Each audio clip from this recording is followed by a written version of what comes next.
दर्शन शुरू जागो सैया आजू पटना के घाट बरती पहोखिना सहैया निहारे नैना राउर बाट दीही दर्शन शुरू जागो सैया आजू आरा के घाट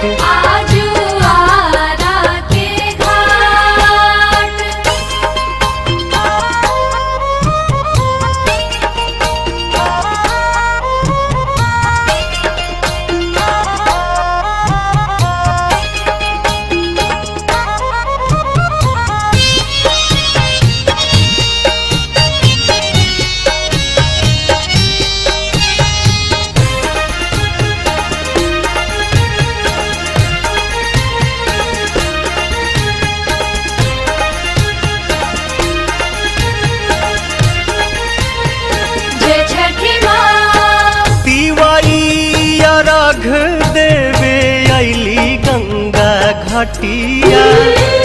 रौए तरस के बेकल बाटे अखिया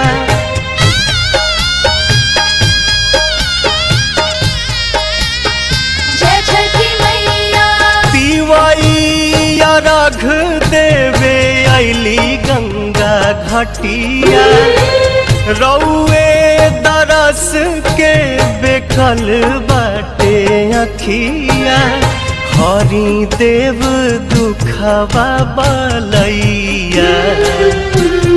उगी पूर्व से मुस्कात दीही दर्शन शुरू जागो सैया आजू देव मुंगा के घाट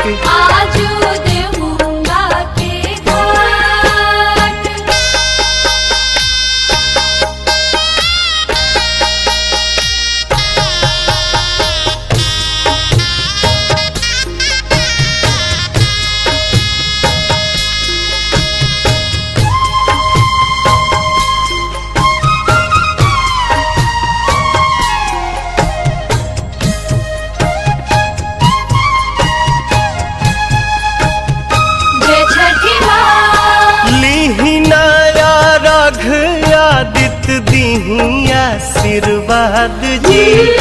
बरतिन के पूरा करी मन के मुराद जी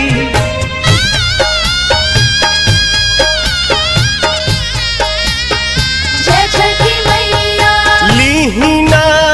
रघ आदित्य दीही आशीर्वाद जी बरतिन के पूरा करी मन के मुराद जी पवन गोविंद परेले पैया दर्शन दीही साक छात दीही दर्शन शुरू जागो सैया आजू बगसर के घाट